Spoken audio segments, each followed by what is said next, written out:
প্রত্যেকটি আন্তর্জাতিক যুক্তিতে হেরে যাচ্ছে ডক্টর ইউনূস। অপরদিকে দিতে যাচ্ছে শেখ হাসিনা। বিস্তারিত জানতে আমাদের সাথেই থাকুন। ছাত্রলীগের সময় যে কাজটা ছাত্রলীগ করতো, শেখ হাসিনার সময় যে কাজটা হচ্ছে পুলিশ করতো, সেই কাজটা আজকে আর্মি করছে। এখানে আমার এক ভাইকে লাঠি দিয়ে আঘাত করেছে, সে অসুস্থ হয়ে পড়েছে। তারা আমার বোনদের উপর, আমার ভাইদের উপর লাঠিচার্জ করেছে, ধাক্কাধাক্কি করেছে। আপনারা জানেন আমরা দীর্ঘদিন যাবত শান্তিপূর্ণ অবস্থান কর্মসূচি করছি।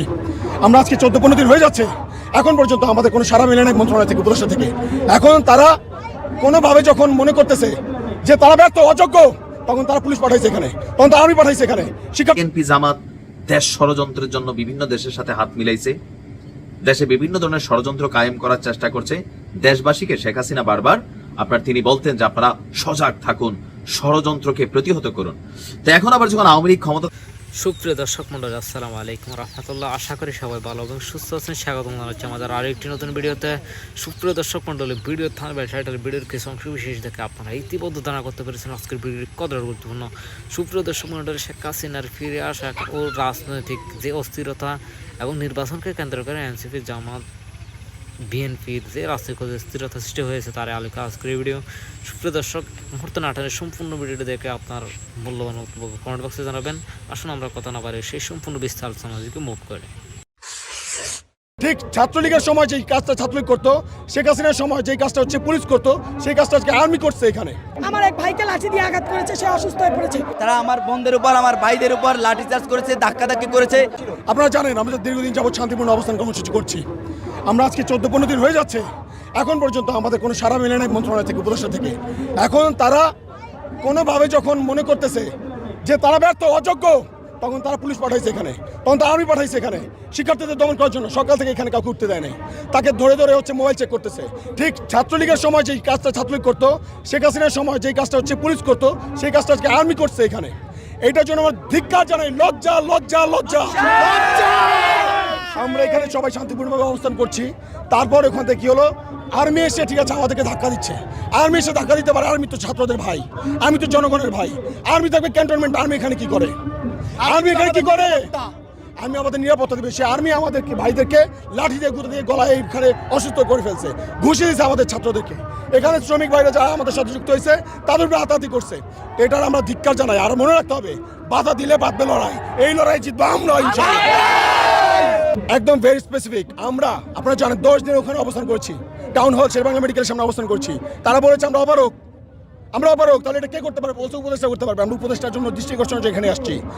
আপনাদের মনে রাখতে হবে, এখানে যারা যাত্রী ভোগান্তির কথা আপনারা বলছেন, এখানে যে সকল বাসে অসুস্থ রোগী থাকে, ছাত্ররা নিজ দায়িত্বে গিয়ে তাদেরকে উঠিয়ে অ্যাম্বুলেন্সে তুলে দেয়। ছাত্ররা এখানে নিজ দায়িত্বে এমার্জেন্সি লেন করে দেয় অ্যাম্বুলেন্স যাওয়া আসার জন্য।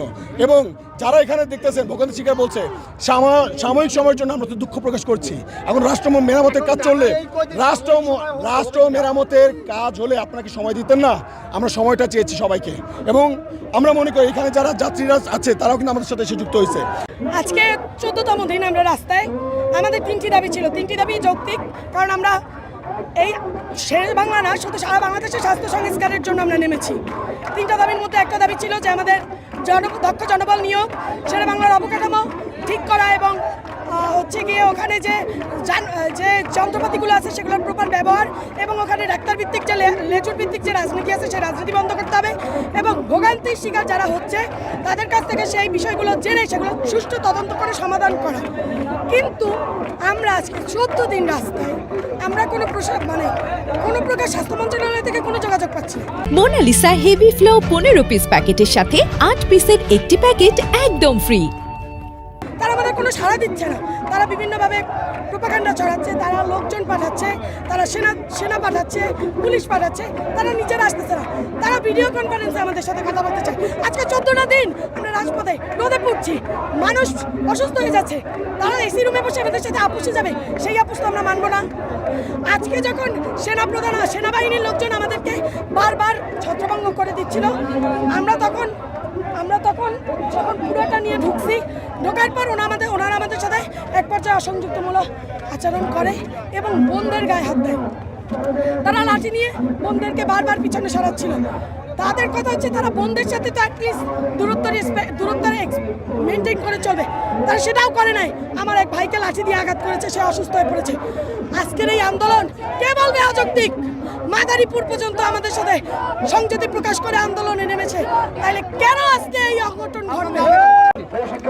আজকে আমাদের প্রায় 50 থেকে 60 জন শিক্ষার্থী প্রথমে আসছে, আসার পর সেনাবাহিনী এবং পুলিশ তাদেরকে সরিয়ে দিয়েছে এবং প্রথমবার সরিয়ে দিয়েছে। এরপরে আমরা আবার একত্রিত হয়ে পরে পুলিশ সেনাবাহিনী তারা আমার বোনদের উপর, আমার ভাইদের উপর লাঠিচার্জ করেছে, ধাক্কাধাক্কি করেছে, কয়েকটা ভাই আহতও হয়েছে ইতিমধ্যে। আমরা এগুলো তাদের এই মানে নিকৃষ্টতম আচরণকে প্রত্যাখ্যান করছি আমরা। এর কারণ আমরা দেখছি যে শেরেবাংলা মেডিকেলের পরিচালক সেনাবাহিনীর একজন কর্মকর্তা, তারপরও তিনি সাধারণ মানুষের আশা আকাঙ্ক্ষার প্রতিফলন হয়ে উঠতে পারে নাই। আমরা দেখছি তিনি এখন পর্যন্ত শেরেবাংলা মেডিকেলের কোনো সিন্ডিকেট ভাঙতে পারে নাই, কোনো দালালদের নির্মূল করতে পারে নাই। আমরা এগুলো বিহিত চাচ্ছি। আমরা মনে করছি এই বরিশালে যতক্ষণ পর্যন্ত স্বাস্থ্য উপদেষ্টা এবং সচিবরা না আসবে, বরিশালের মানুষের কথা না শুনবে, শেরেবাংলা মেডিকেলের দুর্দশা নির্মূল না করবে, ততক্ষণ পর্যন্ত আমাদের আন্দোলন চলমান থাকবে এবং আমরা মাঠ থেকে উঠছি না। কোনোভাবে কোনো বাধা আমাদেরকে থামাতে পারবে না। আমরা আজকে 14তম দিন এইখানে বরিশাল নতুল্লাবাদ ব্লকেট করছি, কিন্তু আন্দোলনের রেজাল্ট হচ্ছে যারা জানতো না এই আন্দোলন হচ্ছে বা স্বাস্থ্যখাতের আন্দোলন নিয়ে স্বাস্থ্যখাত নিয়ে কেউ কথা বলছে, তারাও আমাদের সাথে একত্রতা পোষণ করেছেন, ঘোষণা করেছেন। এবং যাদের আসলে ভোগান্তি হচ্ছে বলে দেখা যাচ্ছে, তারা অনেকেই জানেন আমরা কী নিয়ে আন্দোলন করছি, ঠিক আছে। অ্যান্ড এখন যারা জানতে পেরেছে, যেমন কালকে একটা ভুল বোঝাবুঝি হয়েছিল আমাদের বাস শ্রমিক মালিকের সাথে, সেখানে হচ্ছে তারা কালকে এটা খুবই একটা কমন ডায়লগ বাংলাদেশের রাজনীতিতে বা গণমাধ্যমে আমরা যখন নিউজগুলো দেখি বা রাজনীতিবিদদের মুখ থেকে শুনি। আওয়ামী লীগের সময় গেল যেই লম্বা একটা সময় তার ক্ষমতায় ছিল, বরাবরই বলতো বিএনপি জামাত দেশ ষড়যন্ত্রের জন্য বিভিন্ন দেশের সাথে হাত মিলাইছে, দেশে বিভিন্ন ধরনের ষড়যন্ত্র কায়েম করার চেষ্টা করছে দেশবাসীকে। শেখ হাসিনা বারবার তিনি বলতেন যে আপনারা সজাগ থাকুন, ষড়যন্ত্রকে প্রতিহত করুন। তো এখন আবার যখন আওয়ামী লীগ ক্ষমতা থেকে পালাই গেছে, এখন আওয়ামী লীগকে নিয়েও এরকম কিছু ঘটনা ঘটছে। প্রত্যেকটা সরকারের সময় আমরা এরকম দেখি যে আওয়ামী লীগের সময় দেখবেন মানে বাড়ি ঘর একদম র্যাব পুলিশ টুলিশ দিয়া ঘেরাও করে রাখতো। পরবর্তী সময় বিভিন্ন নাটকীয় ঘটনা ঘটতো, মানে মিডিয়া সারাদিন কাভারেজ করতো, কি জানি ঘটছে। পরে দেখা গেল যে কারে ধরলো ভাই নিজে বুঝলাম না, এরকম ঘটনা ঘটতো, তাই না? বাট এই মুহূর্তে তখন সরকারে যারা ছিল তারা যা বলছে সব সঠিক, এখনো যারা সরকারে আছে তারা যা বলছেন সবই সঠিক, কারণ সরকারই সরকার।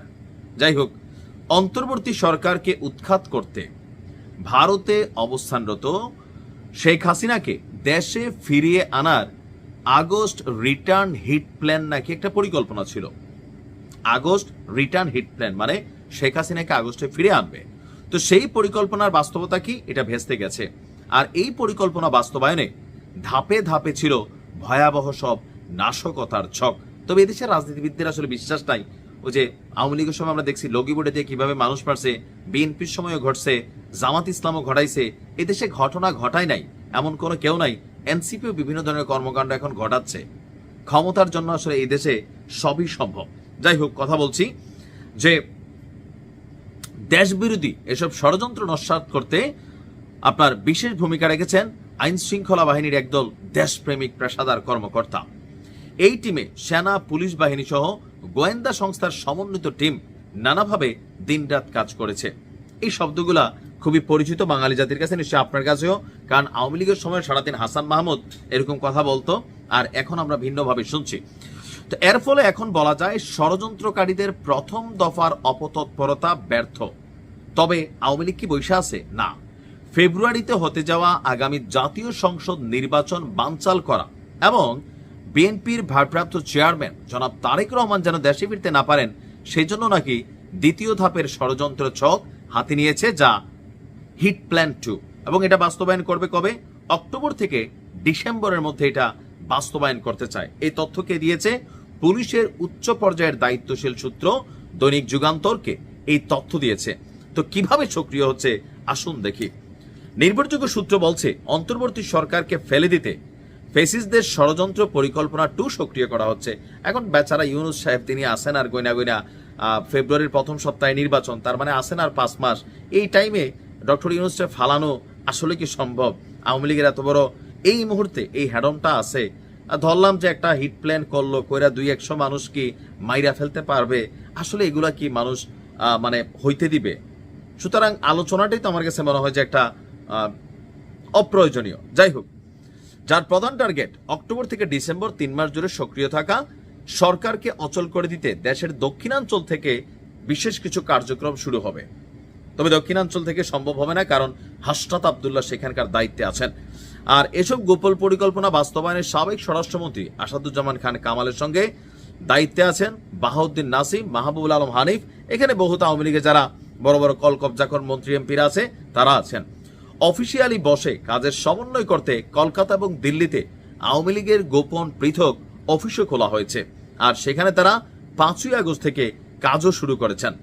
লক্ষ্য 3টা: জাতীয় নির্বাচন ভণ্ডুল করা, যে কোনো উপায়ে তারেক রহমানের দেশে ফিরে আসা প্রতিরোধ করা, একের পর এক ঘটনা গড়িয়ে দেশকে এমন পরিস্থিতিকে নিয়ে যাওয়া যেন সৃষ্ট প্রতি বিপ্লবের অগ্নিগর্ভ পরিবেশে যে বিপ্লব হয়েছে পাল্টার একটা বিপ্লব হবে, সেই বিপ্লবের মাধ্যমে শেখ হাসিনাকে দেশে ফিরিয়ে আনার সুযোগ করা। দেশে ঘটনা হয়তো ঘটাইতে পারবে, ঘটায়, পলিটিশিয়ানরা নোংরা খেলা খেলে, কিন্তু তারেক রহমানের ফিরানো আটকানো এটা তো ভাই অসম্ভব একটা বিষয়। লন্ডনে বৈশা তারেক রহমানের কি একটা চুল ছিঁড়তে পারবে বা ওনারে দেশে এসে দিতে পারবে না? এটা একটা অসম্ভব ইস্যু, এটা সম্ভবই না। আর বাকি রইল প্রতি বিপ্লব। এই মুহূর্তে রাজনৈতিক দলগুলোর মধ্যে অনেক বিভাজন আছে, কিন্তু একটা ইস্যুতে সবাই এখনো এক জায়গায়, সেটা হচ্ছে আওয়ামী লীগ। এটা আপনি চোখ বন্ধ করে রাখেন, ধরেন জামাত বিএনপি মারামারি কোপাকুপি করতেছে, হঠাৎ যদি শুনে শেখ হাসিনা আইতেছে রে ভাই, সব একসাথে হইয়া আগের মতন বন্ধুর মতন ঝাঁপাই পড়বে, এনসিপি উহিরে আসবে, মানে যারাই আছে প্রত্যেকে এক হবে। কারণ সবাই আওয়ামী লীগকে এই মুহূর্তে পুনর্বাসন করার ভুলটা বা ঢুকতে দেওয়ার চান্সটা কোনোভাবেই কিন্তু দিবে না, নিবে না। তা আওয়ামী লীগ কি বাংলাদেশে ফিরবে না? অদূর ভবিষ্যতে যখন তাদের রিজিক থাকবে তখন ফিরে আসবে। এটা মানে শেখ হাসিনার পতন ঘটবে যেমন একটা অস্বাভাবিক অকল্পনীয় ইস্যু ছিল, এরকম হয়তো অকল্পনীয় একটা ঘটনা কোনো সময় ঘটতে পারে। আর ওই ঘটনাটা তখনই ঘটবে যখন আগামীতে যারা রাষ্ট্র ক্ষমতায় আসবে বা যারা এখন মনে করতেছে আওয়ামী লীগের স্বৈরাচার ছিল, ফেসিস ছিল, চাঁদাবাজ লুটেরা ছিল, তো এদের বিপরীতে দেশ যদি জান্নাত না হইয়া আবার জাহান্নাম হয়, তখন বাঙালির কিন্তু মানে চিন্তা বদলাইতে সময় লাগে না। ডিপেন্ড করতেছে আগামীতে যাদের হাতে রাষ্ট্র ক্ষমতা যাবে, এখন যাদের হাতে আছে সবকিছু মিলাইয়া প্রতিহিংসার বীজ আপনি বপন করে দিলে এই প্রতিহিংসা আপনাকে আজ হোক কাল হোক পাবে, 100% পাবে। আর সরকার পতনের পর এটা তো দৃশ্য তো ছিল। সো এখানে যে বিষয়গুলো পুলিশের পক্ষ থেকে আসছে, বাট আমার কাছে মনে হচ্ছে যে সরকারের কাজ হচ্ছে তথ্য রাখা, সচেতন থাকা বা বিভিন্ন বিষয় নিয়ে অ্যাক্টিভিটিস করা, কিন্তু আমার মনে হয় যে আওয়ামী লীগ এই টাইপে এই ধরনের সাহস দুঃসাহস এটা আসলে তৈরি করা সম্ভব না। কারণ বাংলাদেশের মানুষ এই মুহূর্তে যত কিছুই হোক আওয়ামী লীগকে পুনর্বাসন করবে না। ফেসবুকে লিখতে পারবেন, বলতে পারবেন, কিন্তু বাস্তবতা হচ্ছে টোটালি ভিন্ন। আরেকটা এরকম বিশাল ঘটনা লাগবে, তবে এই ঘটনার প্রেক্ষাপট পরিস্থিতি কোনো কিছু বাংলাদেশে এখন নাই। সুতরাং আওয়ামী লীগের হিট প্ল্যান 2 না, যদি নির্বাচনের আগে আরো হিট প্ল্যান 10-এও যায়, এই মুহূর্তে সম্ভব হবে না। আপনি সাদাকে সাদা বলতে হবে, কালোকে কালো। কারণ দীর্ঘ সময়ের যে জুলুমের ইতিহাস আওয়ামী লীগ তৈরি করছে, সাপোর্টার আছে, ফ্যান ফলোয়ার আছে, কিন্তু সাপোর্টার ফ্যান ফলোয়াররা জীবন দিতে প্রস্তুত ফেসবুকে। বাস্তবে আপনি দেখেন তো কই পাইতেছেন যে 500, 1000, 5000, 50,000 আওয়ামী লীগ বা আপনার এলাকাতে থাকা আওয়ামী লীগ, ছাত্রলীগ, যুবলীগ এক হইয়া এলাকার মধ্যেই তো আছে বা বাংলাদেশে আছে, কিন্তু এই যে নৈতিক যে মনোবলটা ভেঙে গেছে, এইটাকে তৈরি করতে লম্বা সময় লাগবে। নৈতিক মনোবল এক জিনিস, পাপ নাই শরীরে ডর থাকে না, যেই শরীরে পাপ আছে ডর আছে, কারণ জুলুম তো করছে, বিভিন্ন জায়গায় ঘটছে এগুলা। তো সেই জায়গা থেকে মানুষ এখন বিএনপিরে খারাপ বলতে পারে, জামাতরে বলতে পারে, ইউনুসরে খারাপ বলতে পারে, আরো বিভিন্ন কথা বলতে পারে, কিন্তু আওয়ামী লীগের পুনর্বাসন এই মুহূর্তে আগামী 5-7 বছর অন্তত সম্ভব না। বুঝে বললাম, পরবর্তী প্রশাসক যারা হবেন, রাষ্ট্র শাসন যারা করবেন, তারাই আওয়ামী লীগকে ফিরে আসা